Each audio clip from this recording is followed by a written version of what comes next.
And big up to everyone. Good morning. And it's been my pleasure to be back and to say hello to you guys on another match day. Reds, what's up? What's up? It's your boy, Mark, an MUFC fan here. And I've been away, guys. You know, I've been not feeling too well the last few weeks, but I'm feeling strong today. And we are away facing Aston Villa, so we're going to discuss that. But right before that, guys, don't forget to get in, smash those likes, subscribe, and share it around because we're back and we're going to be consistent as ever. You know how I do it. Every morning, there's a news update.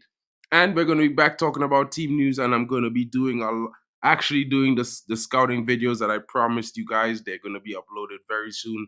And I see some guys are getting in. Let's get right into it, guys. And I'm going to welcome my buddy Drex in a few moments. But you know what to do. Take this time to smash those likes and subscribe.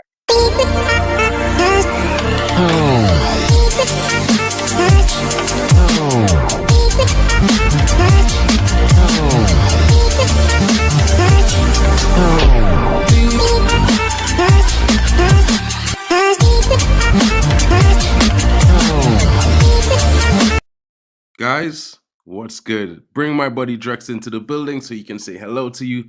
What's going on, Drex? What's up? What's up, my bro? Yo, what you saying? What you saying? I'm good. How are you? How's everybody? Pick up yourselves, our bestie, like I like to call him. How are you doing today? Yeah, let's get him to 150 subscribers, guys. We could do it. It's very simple. It's very simple. Just share this video. You could put it on your Twitter account. Just share it on your Twitter and go Facebook, on your WhatsApp status, and get your people to just like and subscribe. Also, don't forget to turn on the notification bell because Mark is going to be giving you some scout reports as the weeks and as this day goes by. So you want to be locked on to this channel. What you say, Mark? Chilling, bro. And well, let's not keep these guys wondering. I know GB is coming in. He's always here. Good morning to you. Big up to you, my bro. How are you doing? 115 subs. Let's get to 150. Yeah, bro. I think I was 124, but you know, I haven't been doing any videos, so maybe a few of guys unsubscribed for some reason. I don't know. But let's keep it moving. I'm gonna bring to you guys the press conference from Eric Ten Hag, part 1 and part 2, and we're gonna take a brief discussion in between each section, and let's hear what you guys are thinking. Let's start with the first part of the press conference, guys. Come on. Hi, Eric. Good afternoon. We saw that you lost Lisandro Martinez this week. How big a blow is that? And is anyone else close to a return this week? Perhaps Mason Mount, Aaron Wan-Bissaka? It's setback, of course. Licha just returning. You see his contribution to the team when he's playing. So he brings, apart from his technical skills, also mentality in the team. But it's a big setback for Licha. He's very disappointed about it, but he's a fighter and he will be back. He will be stronger back. We think he can still be back by the end of the season. So there are games to play, and as a squad we have to replace him, and we have very good players in that position who can play there and will play there and will perform there. So as a squad we have to deal with it. And then the second part of your question, Aaron Wan-Bissaka today he was training, but then he dropped out. So I don't know in this moment where he is. What is the diagnosis? Hopefully it's not too bad. And Mason and Ty are not ready to return into the squad. Sir Jim Ratcliffe has been quoted as saying he wants Old Trafford to be a Wembley of the North going forward. I just wonder, I mean, I assume that's music to your ears, but as a manager, would you welcome changes to the stadium, even if it meant you had to perhaps play away from Old Trafford while the work was done? So if that's his view, then I would say it expresses the ambition of this club, which is good. But further on, it's not my task in this club to deal with stadium questions, with facilities. My job is to perform the team, to manage the team, to build the squad. In terms of your team, The form has picked up magnificently in recent weeks. You're on your longest unbeaten run of the season now, and the goals have started coming as well after 18 in your first 18 league games. I think you've scored 13 in your last 5. Were you always confident that would happen, and is it kind of the fact that Rasmus has found his form, Garnacho on the right, that it's clicked? Yeah, players need time, especially young players. You mentioned like Rasmus and Alejandro. They need time, but also they need a team. And so those two facts were not there in the first part of the season. The team, and we had to make a lot of adjustments in our way of play, and so it was by stages it was difficult to serve the offensive part of the team. And when that happens, then also it can go really quickly, that players going to develop and to progress. That is what we have seen. But I was from the start, I was confident that they have the potential to do this, what they are now doing. And now it's about keep moving, keep going, be hungry. Alyssa. Eric, you've spoken about consistency a lot and balance, and Lissandro was a player that offered both. Without him, you do have options to change it. Will we see Luke Shaw shift centrally, or do you expect Victor Lindelof to come in there? We have options how to deal with that position. We have good centre halves in our squad, and so the others are all available. Luke can play also there, I'm quite confident that we can keep this process going, and that others can fulfill that position and also contribute, play in high levels. Those players are experienced and are very good players, so it's up to them now to fill it in. You're still keen to keep somebody who's comfortable using his left foot there for the build-up play? That is, it's an advantage. We have seen, but we have to work on players. But players can also develop in such positions when you work with them, when you coach them, when you train them. And I see our players in the back line making better decisions. I've seen that they develop their skills in building up. And so I'm quite confident that we can keep this process from better ball playing from the back, that we can keep that going. Pete. Okay. Hi, Eric. We saw Villa play with a full first team last night and lose. Now, with your desire to get in the Champions League for next season, does this now become a must-win game for yourselves to dislodge them and raise yourself? I've said to the team from the start of January, every game is now a final. So that was also our approach when we to West Ham United. We were one point behind them. This is a final. We have to take this challenge. We have to see this as a final, and so that will be every game from now on for us. So we are already in that mood. Elmer. Just on Villa, Unai Emery's obviously had a lot of praise for what he's done this season. What do you think he's kind of done particularly well to bring Villa on in the way that we've seen? It's very good how we develop this team, and it's very clear how they want to play in and out of possession. And I think the players know exact what they have to do, their jobs, and how it has to cooperate with each other. So they are a really team. They have absolutely weapons in their team. So we have to play our maximum levels to get the right result. Samuel. Hi. You spoke about the senior centre halves who you have got available on Sunday. Johnny Evans and Rafael Varane are out of contract in the summer. Do you want to keep them next season? We haven't made the decision yet.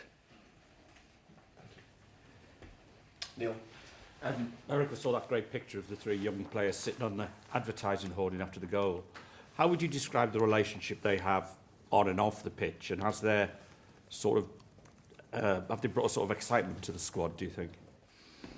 I think they enjoy to play together. There's adventure, They are a danger. They want to do it together. They want also to pass the ball to each other. Also that everyone can play to the qualities, and also that everyone can score goals. And yeah, it's great if they want to do it together, because I think that's the key. Then we can have a lot of pleasure from this. And yeah, they are young players, and I've said it before.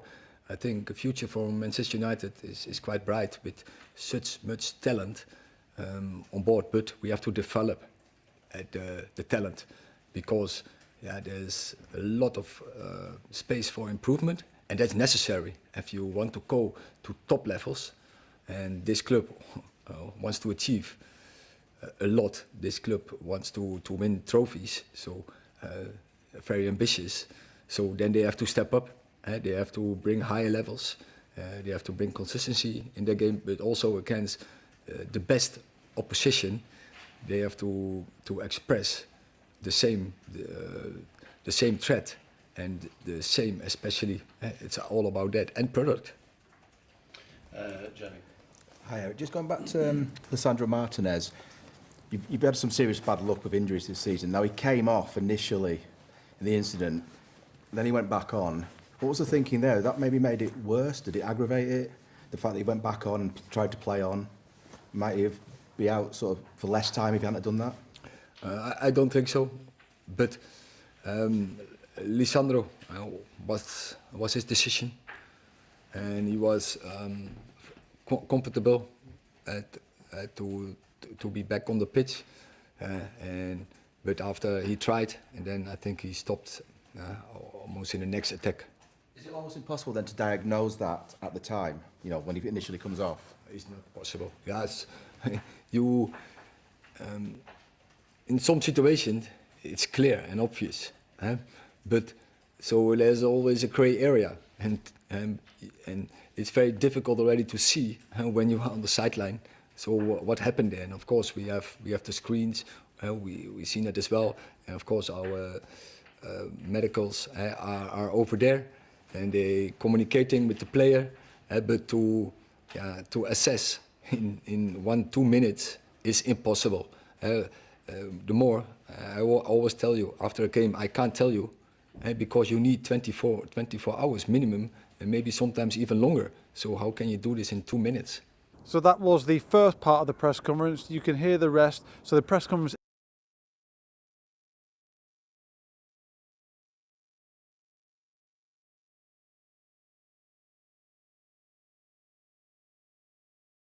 So, guys, what are you thinking about that? What is, the manager had to say? What are your thoughts? Drex, let's start. They asked the most questions about Lisandro Martinez, so let's just start where they ended, right? Yeah, it's fine. I get the last guy who was asking if it was in my opinion, I think he was asking if it was actually a sensible thing to actually get him back on after the initial injury, right? But we all know that when player picks up knock like that and they tend to pick themselves up and actually walk it off, right? The manager or the player himself, even if the manager is saying, sit this one out, the player themselves be like, no, Gaffer, let me just see if I could run this for another maybe 5 to 10 minutes and see how it feels. It might just be something that it's not, right? But so the manager gave him the chance, and you could see immediately that he couldn't continue. It wasn't a case of, let's see how far he could go. It's just they gave him the chance to actually see if he could walk it off. But it didn't happen. So when the case of, because I hear some fans were saying, "Oh, was it sensible to actually just let him run it off?" Yo, man, it happens in football. It's not today. This is nothing new. It's been there way before now. So we shouldn't be acting like we shouldn't be acting too smart nowadays. Like, oh, a player picks up an injury and she just comes off immediately. No, it's a case of, okay, let's see what's happening. Because guess what? You have to assess the situation before you make a decision. You don't just make a decision off your gut feeling most of the time. You just assess the situation right there in front of you. Give the guy a chance. If he's not ready, if he can't pull up, then you take him out. It's a big loss to us though, because ever since he came back, we've found some. Although we considered the goals when he came back, but you could see I think we play much better when he's at the back, because he tends to move the ball from the back.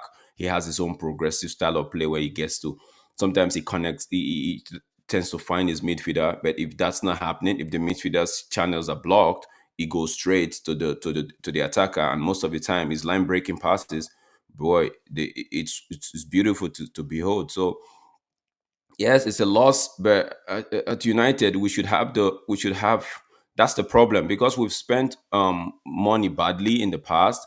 We've not actually utilized funds the best way we could. So that's why we are looking at it like, oh, Lisandro Martinez is down and everybody's feeling down and out, right? But at United we should be able to say, okay, one player is out, another player should step in and do the job. If not better, but almost like the player that the starting player. So I feel like it's gonna be a loss, but let's see what character these players are made of today. Especially whoever is gonna be stepping up into Lisandro's shoes. Let's see what character they're made of. You can't just let Lisandro Martinez down by losing stupidly to Villa or by playing poorly. You know, there's one thing to lose stupid. There's one thing to play exceptionally well and lose, right? And there's another thing to not just play at all and still lose. So I'm of the opinion that, okay, play your best, do give your all, and if it happens that you lose, fine. But you can't just go there just not playing and expect to grind out 100%. a win. So that's for that. Lisandro Martinez is going to be a loss, but it's one we just have to take on the chin and just move on. Yeah, and like Stephanie is saying, it's nice right now to have a balance and a settled midfield trio and a front three, but the loss of Licha is a huge miss. Others have to step up. It's 100%. You know what I mean? And like, if we look at it from my perspective, there's always going to be a drop off unless you get a player who's similar profile. And we don't really have that. Big up to Stephanie. She's back saying she's forgot her buddy It's Drex. okay, Large up, Stephanie. It's bro. okay. I still feel like you're still on the passion fruit. It's okay. We got the It's all passion. good, Steph. I got You some know, passion fruit myself. the idea was It's okay. nice. The idea was nice. Yeah. Guys, when you look at it from the perspective of how the manager looked at things, he also was asked questions about the return of other players. And Mhm. Aaron Bissaka left training early because he's not feeling it or whatever. They don't know the assessment yet on why he's not available. So they're hoping for that, as well as you hear him speak about Hoyland and the young attacking lineup and how he believed in them, and they're providing the output right now, and their form is good right now, but they also need to be given time because they still have development to do, and they can be better, and the team itself can be better. So he's not settled, but he's happy, and you could tell from the manager he's a bit more relaxed. He also spoke on every game is what they would say, a cup final, Oh yeah, basically, final. because Yeah, he wants yeah, to get the yeah, team back into the yeah, Champions League next yeah. season. And in order to do that, we need to make up 9 points so we can get into top four. A win today is going to prove very delightful for that going forward. But let's hear the last bit of the press conference because, it was embargoed. So this is the second half. Let's hear this and let's close the discussion as we look forward to the match preview, guys. Let's see what Eric Ten Hag has to say in the final bit of his press conference. Press conference. The second section is embargoed until Saturday at 10:30. Joe, do you want to start? Oh, I'll let Ken. Hi, Eric. Hi. The re-emergence of Casemiro must be very important to you after his injury problems. I wonder how important that is to you, the significance it could have for the rest of the season. And the second part of my question would relate to the influence he would have long-term on Kobe Mainoo and his development. Yeah, you can see it. We missed, for over a long period, very important players like Casemiro, Martinez, like Luke Shaw, also others. We discussed that often, but you see the impact from a player when he's there, like Casemiro. He gives you calmness and composure on the ball. He gives you options. He does see the vertical pass. So he's always a step ahead of his opponent, and that break lines. And then we talked just about the offensive and what they need, how they have to serve. But then Casemiro is a very important player for our game. So yeah, happy he's back. And yeah, for Kobbie Mainoo, and yeah, you can learn a lot from it. And that togetherness, that bound. Also, Kobbie is very coachable, and Casemiro has so much experience, and yeah, Kobbie will learn a lot from it, and that can even accelerate his development. So yeah, happy to have him, and yeah, and when they can play together, I think they can take benefit from each other. Just to follow on from that, does Casemiro perhaps talk to Kobbie? I mean, do you see them chatting? Is there a relationship there? Does Kobbie will clearly look up to him? I mean, do you feel that there's a bond perhaps developing there? Absolutely, and Kasse, he takes also that responsibility. He takes him, to him. He's talking to him. I see it in the dressing room. I see it on the pitch, on the training, also in games. He is, of course, he's looking at his own game, but he's trying to help and to support Kobbie Mainoo. Yeah. You've spoken about the Premier League's financial rules and spending rules a few times recently. It's clear how important Champions League revenue next season is to your transfer budget, I guess, in the summer. Does that make it more important, beyond just the footballing reasons, to get top four? Is there a danger that if you miss out, it kind of sets this project back years because of the financial knock-on effect going into the summer? Yeah, it's very important to play Champions League. that is clear. So we don't have to discuss this. And what is exactly the impact, that is what in this moment I don't know. But yeah, of course you have you are financial, you have more power when you're achieving the Champions League. And so that is all our target, absolutely. Usually when a Manchester United manager has introduced young players to the team, Alex Ferguson, for example, he was bringing them into a successful team, a team that was winning Premier Leagues, a team that was packed with experienced players. Do you have to be more courageous as a manager to put your faith in young players when the team maybe isn't performing so well on the pitch? Yeah. It's more easy to integrate young talent into a successful team. That's true. And so the conditions where we had to bring Kobbie Mainoo in that moment was not so. It was not really that on forehand that will be a success. I had that confidence because I saw him performing. I saw him performing in autumn. I saw him progressing in spring and in summer. I had that game from Arsenal in my mind, so I didn't have any doubt. But yeah, when he's coming in the team, he has to do it. Many things he has to do on his own, because when there are a lot of routines in the team, it's much more easier to come in. That's true. But we are not in that situation. I think this club is already not in that situation for a long time. And so for many years, Manchester United is not in that position. And so we are now building a team what can really offer a foundation for players to come in. And we built a foundation that we really can add quality players into a squad that bring the team to next levels. Do you also have to be careful as manager not to overplay them? That there will be occasions where you have to bring them in and out of the team. Yeah, but there's also that is what I did. For instance, I brought them out on Sunday because it was the third day of the second game in nearly 3 days. I brought them out against Nottingham Forest. I think that was the third game in a week, and yeah, I have to protect the player because first he has to get used to the Premier League intensity, and then he has to get used to do it every third day. And yeah, you can't train this. You can't train this in training. It's impossible. Or you can't train this in games from under 21. And you can only train this in the Premier League or a Champions League, and when you have to perform every third day, and then you have to make considerations. It's about the team result, but also about protecting players that they don't get injured. And yeah, Kobe was twice injured, so we don't want to come into that situation again because that stops his progress.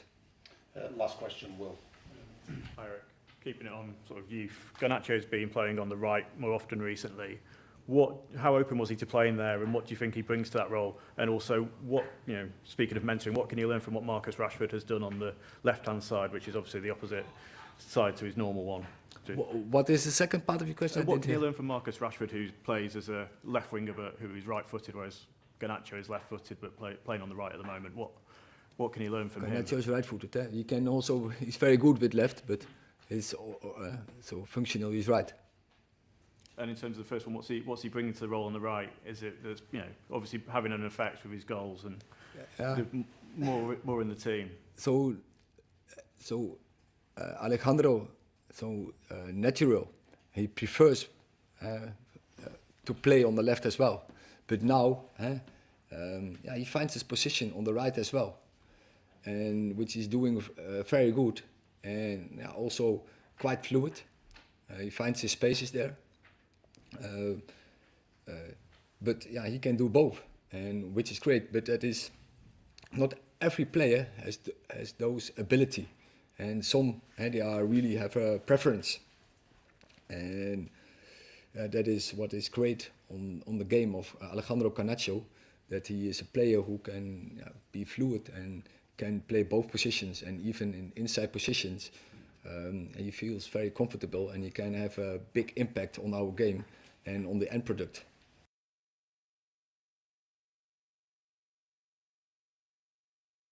Guys, as you were hearing, that is the second part of the embargoed press conference. Erik ten Hag was a little bit more candid in what he was speaking about, as he was clarifying on his opinions on the youngsters like Garnacho, like Højlund, like Kobbie Mainoo, and why he brought him off in some of those games, how he plans to protect these youngsters, while he plans to, also give them the ability and the time to develop. And I think it was what a lot of fans probably should have heard or wanted to hear weeks ago. You know what I mean? But now the manager is relaxed. For me, it seems like he doesn't have, the stresses of answering questions that shouldn't really be like, it's only happening because he is here right now. It seems to me like lots of the questions that they're asking, are based on they're just asking those questions because, like he pretty much clarified for them, Manchester United has not been in a situation where we were able to bring in young players into a squad that was winning and capable and consistent, right? And that was many years now. When they ask him the questions like, since Alex Ferguson hasn't coached Manchester United in over 10 years. So it's one of those things to me, like, it's like they're just trying to, find a reason or find some way to direct it as him. You know what I mean? He's not even trying to have the comparison, because when they asked about him, they asked him, do you think you have to be more courageous than Alex Ferguson was to bring players into? He says, well, it's definitely true that young players coming into a squad that's already established, and it's a lot easier and more successful for their development. But, like Manchester United has not been in that position. So for him to bring in a player, it's basically because, he's taking a chance. It has nothing to do with him being more courageous than Alex. I like the way he answered those questions. You know what I mean? Could you imagine had he said, well, yes, you have to be more courageous, then, people would say he thinks he's more courageous than Alex Ferguson. The what should we call it? During the press conference, right? Shay, what's up, bro? There's people like you and I, and a lot of people like you and I, right? Or a lot of people that say, because people be like, okay, what's this guy's feeling like? Okay, there are a lot of sensible people out there, right? That listens to the manager and tries to take some positive notes from it, try to criticize what he's saying, and try to maybe ask questions, rhetorical questions, or ask questions that they won't get to ask the manager, ask it in their head, and maybe the manager kind of bring an answer to them. Where there's the other set of people that just, whatever the manager says, they're just gonna nail him to the to you know, it's if he says something right, there will be something negative they will have to point out of it. If he says something negative, oh yes, it's why he so he is. I think from the time he was appointed up to now, he's been trying his best to actually deal with the media and how on how he answers his question, so he doesn't come off as too arrogant or cocky in one way, and also so it doesn't come out as too naive on the other hand. So he's trying to strike a balance where everybody can actually hear or actually see, or when you hear him talk, you could actually make an informed decision or informed consent on as to what he's trying to talk about. But I still feel like some people, no matter what, they'll still nail him to the cross. And it was good that he answered that question the way he did, because anything other than how he answered it, Would have man, been a oh problem. man, oh man, oh man. Yeah, And he also highlighted that you have to take them off. yeah, And no, because like Stephanie's sometimes saying, people are like, okay, like I've been part of that as well. Like you take Mano off and we bring McTominay, and all of a sudden we see there's a drop off, right? And I'm like, why did he do that, right? Some people go as far as saying, no, it's in-game management is this, it's in-game management is that. But what most of us tend to forget is the fact that he is the manager. Let him manage. He's the one with the contract. He's the one that is got. I don't like to say this, but he's doing a job which he likes, and in turn pays his bills. So if he wants to keep his job, he should be making decisions that he thinks is best for him, right? And for the club. Let me not say him, for the club. Because for him, you hear when he talks about team. So it's all about my team, it's all about the team, it's all about the team, right? So let him do what's best. We tend to forget that. We just feel like he should just be on social media listening to every T, D, and H, right? On social media to make his own decision. No, but we forget that his man is the manager we were crying for out for. Now he's here. People are tend to say, okay, he's not the one, but you haven't given him anything, in my opinion. So the truth is, people will always talk good, bad, ugly. People would always talk, but yeah, as long as Eric is finding a way to get, because I feel like if he finds a way to get more W's than L or D, then a lot of people will be on his side. I A mean, lot of people will be on his side. it's one of But those things, but Dre. in life, you have to work for the W. L's come very fast. The L's come so easy. Bruv. You have to work for your W's. You have to work for your W's. And W's most of the time is what people rate you with. It's not actually the effort you put behind your L's. Because sometimes you could actually put a lot of effort and still get L's, right?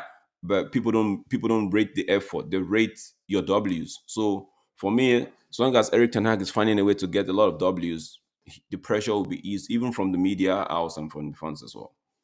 Yeah, 100%. And for me, it's all about having patience right now.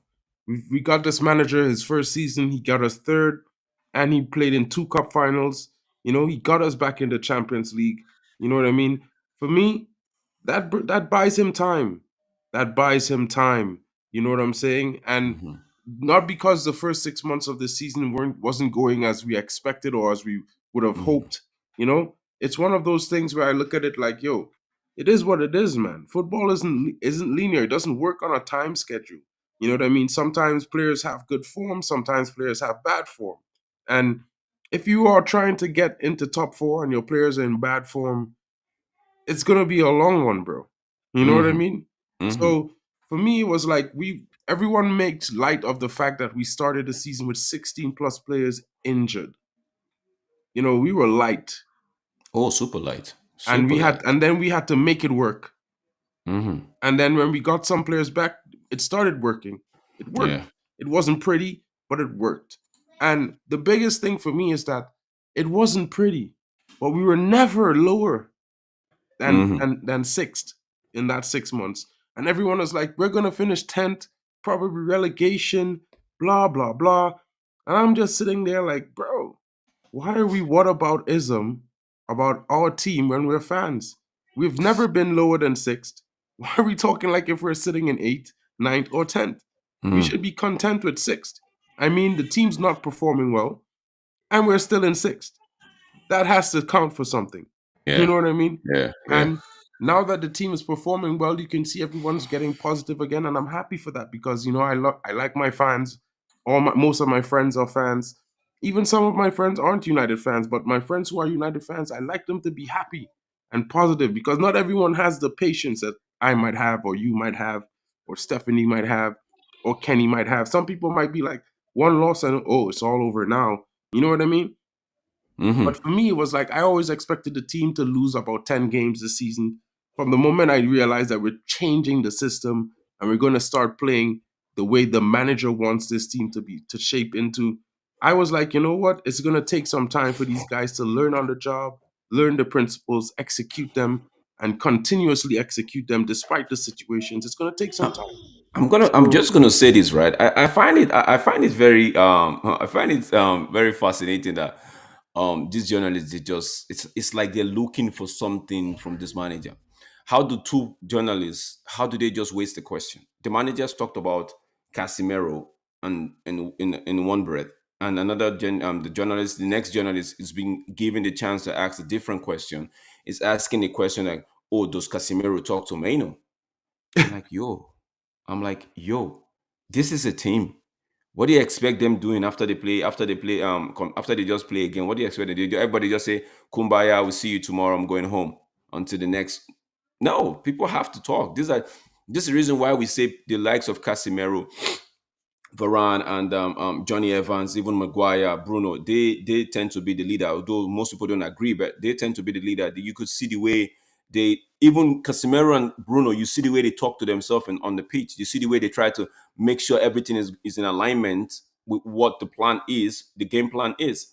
So when the journalist is asking a question about Kobe Mino, if he gets being tutored by what's his name, by Casemiro, when the manager just finished talking about, I just feel like, are you guys looking for something in here that, or maybe there's a particular line that you want this manager to just, maybe a phrase that you want this manager to use, that it's in your collection, so you're waiting. Once, if he uses that phrase, then you can you can ask that question anymore. It's just fascinating to see that those kind of a question have been asked. I don't know, but I'm glad that the manager is actually because most people are actually questioning his youth involvement in the team. Like, oh, he doesn't give youth enough time and all of that, right? But we could see, and he said it before, so most people tend to maybe don't pay attention. He said if he finds a youth that is good enough, they are gonna play. We people were worried that Garnacho wouldn't have gotten the game time he's gotten, but guess what? Garnacho was on the left. He switched Garnacho to the right. Now I'm talking about Garnacho now because I have to give, first of all, give the manager props for giving Garnacho the time, and also give Garnacho a bigger props for actually stepping in a zone that he's not too comfortable with, but is finding success in it.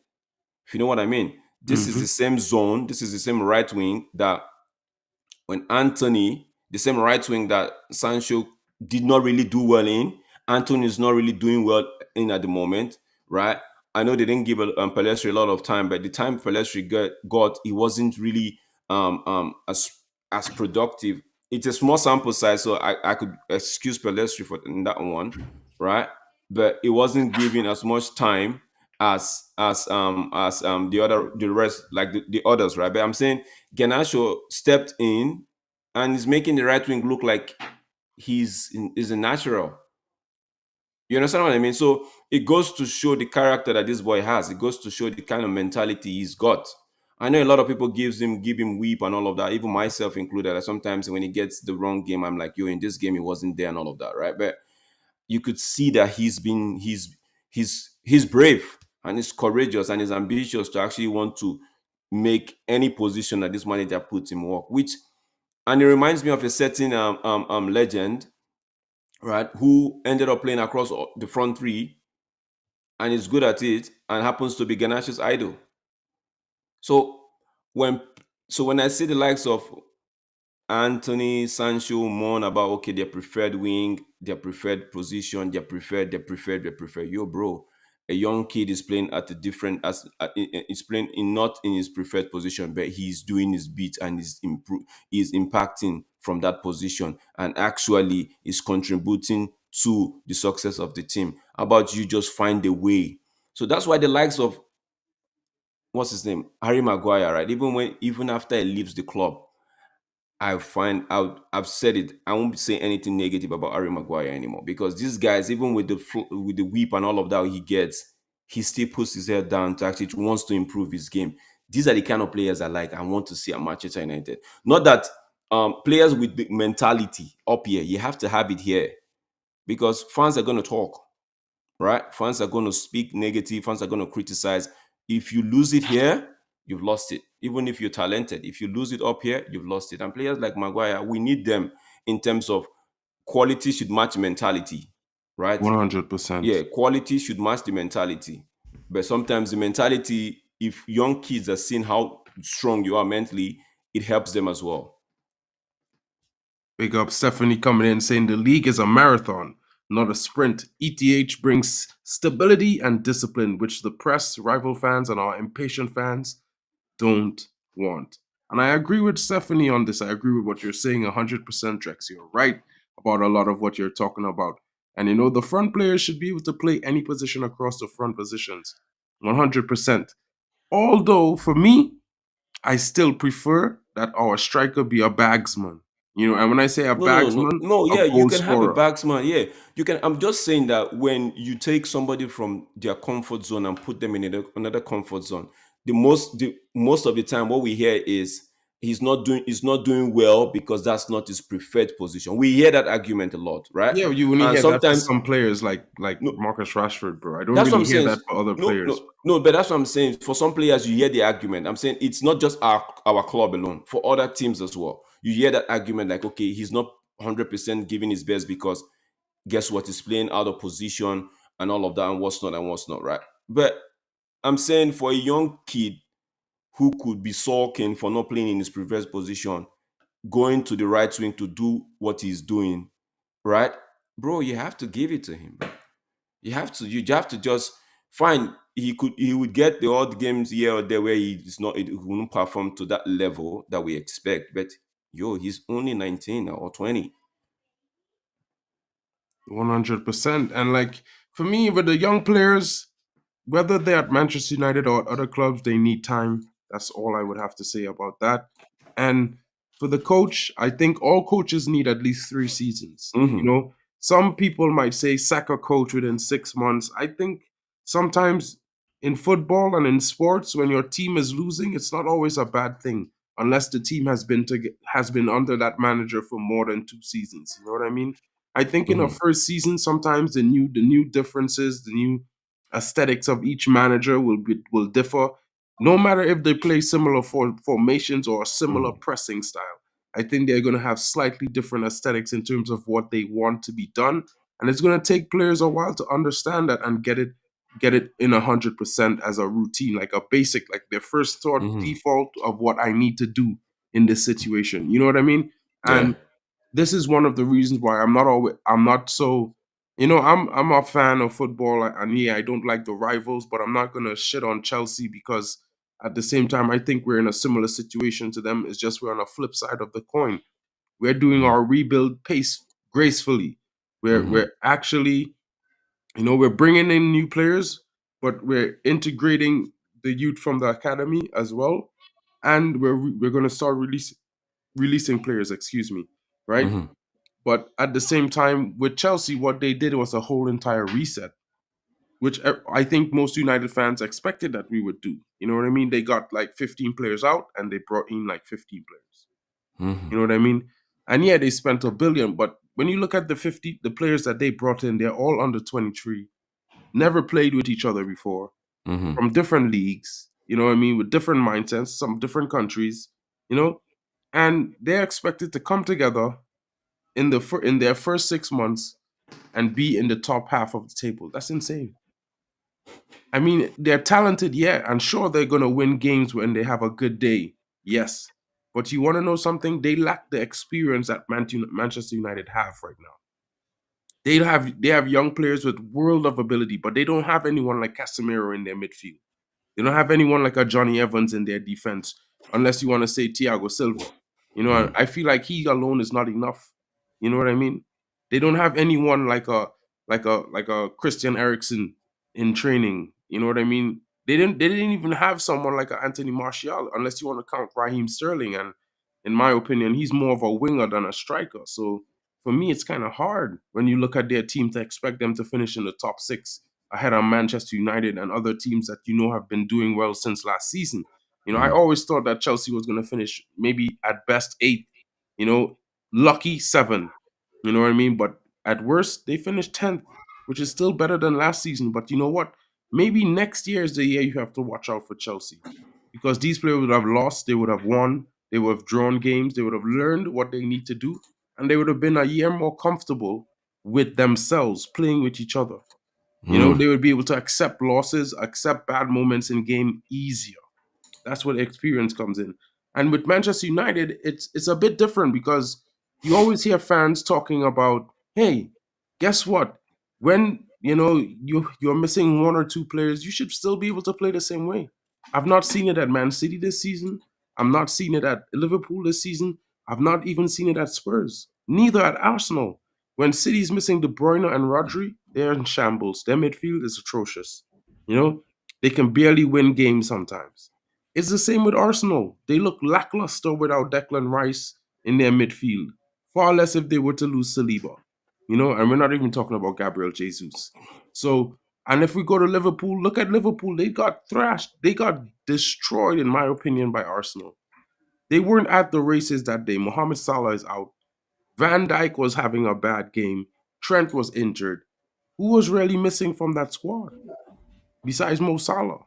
And look how they look. They look a shadow of Liverpool. They couldn't press well. They couldn't attack properly. They couldn't create chances for themselves. And they couldn't stop conceding chances. It's a myth. A lot of guys talk about Man City's levels above United, when Man City's probably dropped as many points as Man United all season. They probably scored more goals than us, but they've dropped a lot of points, and they've had luck in some games where we haven't. They've got lots of penalties. They got some games where they got two sometimes. They got two penalties in some games as well. Manchester United hasn't had that. So in my honest opinion, when you look at a manager like what we have and the situation all encompassing with everything happening with our team, it's one thing that you could say, you know what? These guys could do better. The manager will do better, but he needs time. And right before we let you guys go, I'm just going to bring up what I think is probably going to be the lineup for today against Aston Villa. But I don't know if Drex might have a different of opinion. I'll bring it to the screen and hear what he has to say and what is he thinking. If you want to make any change, guys, in the comments, if you think you want to make a change, let me know what you're thinking. But this is how I see the Aston Villa game going. No, this is more like how we start the game though, because Johnny Evans and Luke Shaw should give that balance right here on the left side of things. We know Johnny Evans has those passes in his feet as well, so this could work, right? But my greatest problem, my greatest concern, which should always be in the game, is the Onana thing. As long as we can restrict them to keep, as long as we I know I say this a lot, right? As long as we keep a clean sheet, we are in the game. So because if Onana go let's do something, we know most of his goals, right? The goals that we concede, find defensive mistake, or one person is making a slip up or something like that, but Onana should be able to actually bail us out, but he's not doing that at the moment. So that's my only concern with this. But all in all, it looks good, like what Sabest is saying. All in all, it looks good.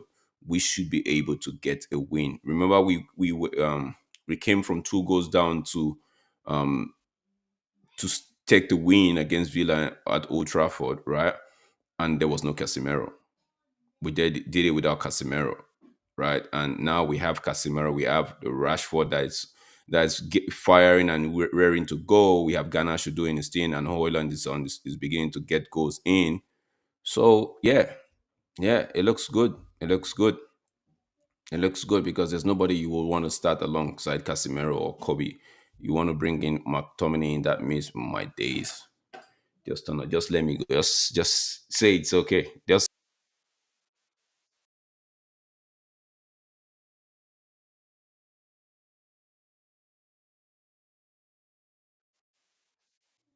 That's what I hope Casemiro doesn't get a yellow card in this game. That's 100%, bro. Like I'm thinking to myself, I hope that I don't think he would. You know, when I look at the team, Aston Villa is a rugged team. They have a player like David Luiz who's just as, he indicative in the game.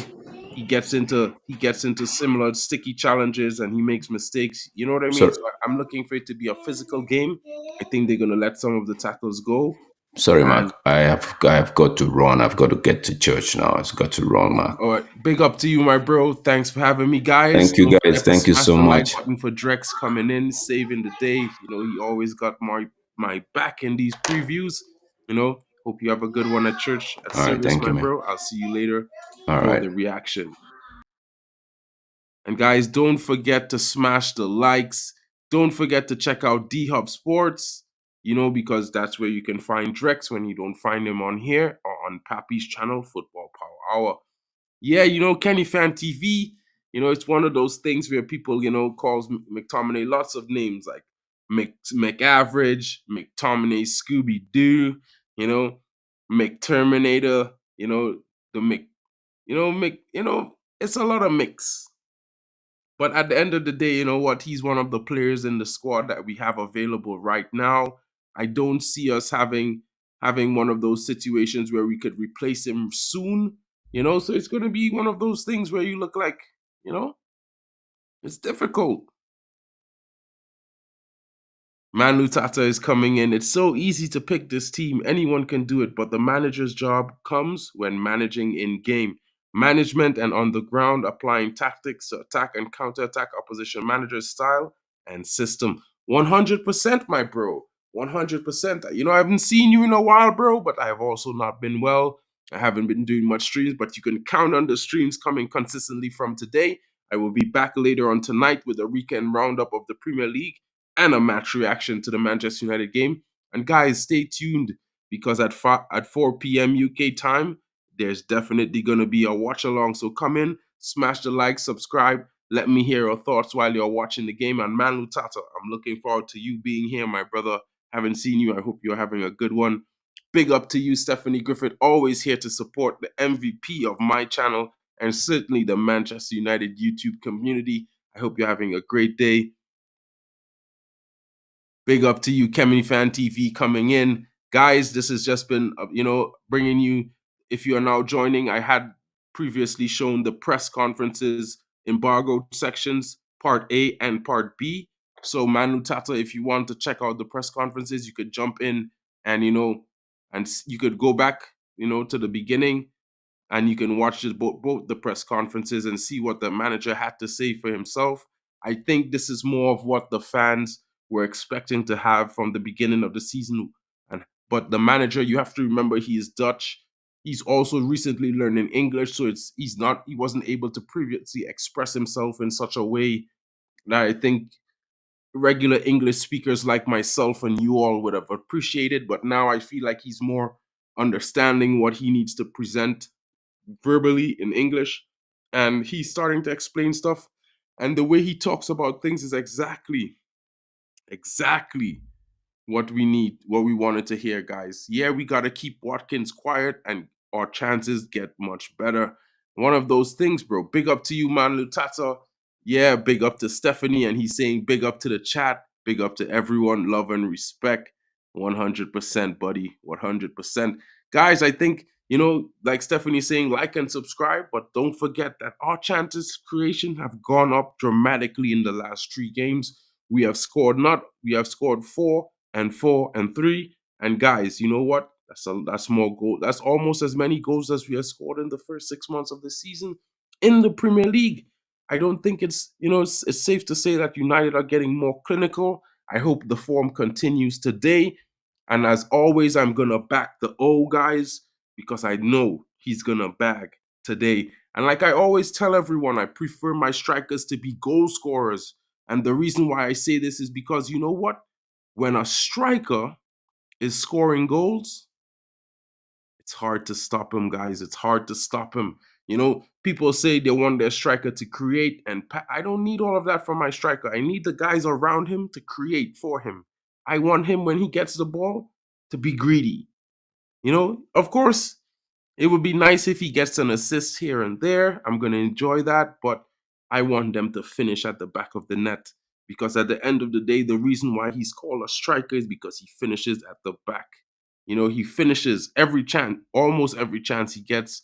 The more chances he gets, the more finishes he will have. And you know what, guys? Kenny Fan, I'm thinking Hoyland is going to bag again. I'm thinking he's going to score 2 today, though. I don't think he's going to get an assist. I think all the assists are going to come from this guy right here, who you expect to score first. I think it's going to be Bruno with 3 assists today. I think Hoyland is going to grab a pair. And I think Rashford might also get another goal today. You know, I would hope for Garnacho to be the first scorer, but something tells me he's going to create a lot of trouble, you know, but he's going to be the one that opens up the game, that allows the other front attackers to score their goals today. Guys, it's been your boy, Mark and MUFC fan, you know, with the daily update. It's Sunday morning. It's match day, Reds. I'm going to add some more animations to my screen because I want to have this little fan thing jumping, saying like, yay, it's match day. Yeah, guys, you know how it is. It's going to be fun. I hope you guys are looking forward to it, and I hope to see you at the watch along at 4 p.m., 4:30 UK time. We will be here, Sachiv. You know, I'm going to send you the link in a little while, bro, as soon as I get myself going. Hope you all have a great day. Thank you for coming in, Stephanie. Thanks for being here. Thank you for coming in, GB, and keeping me company. Big up to you, my bro, Man Lutata. Man United win today, guys. And we're going to have 3 games on the bounce, 3 points closer to top 4. I think it's going to be on the cards. Big up to everyone coming in here. Big up GB again. You know, big up to Kenny Fan. Big up to Shay, Arsenal fan. Came in early, but I know the Arsenal game is live, and I want them to draw. Shay, hope you have a good one, buddy. Big up to you, bro. Big up, big up. Everyone, thank you for joining me. I hope to see you all later for the watch along. Don't forget to leave your comments and your opinions in the non-live section. Shay, I have to give you some score predictions so you can give it the tie for me next week, because I keep forgetting to post my score predictions in his community chat. Big up to you. I hope Arsenal draw today, bro. Sorry to disappoint you. I hope Manchester United will win. Yeah, bro. I predicted that as well. So that's what I'm hoping for. Hope you guys have a great day. I will see you all in a few hours for the Manchester United watch along, and we'll be back later on tonight for the reactions and the Premier League review. Guys, have a great day. Hope you have lunch, eat well, drink heartily, stay safe. Love everyone. Man United in top 4 for this season. I'm hoping so, guys. Hope for a good game today. Let's have an easy night and let's talk and smile and laugh. Glory, glory. Manchester United. It's match day, Reds, and I'll see you all later. Catch you guys on the flip side.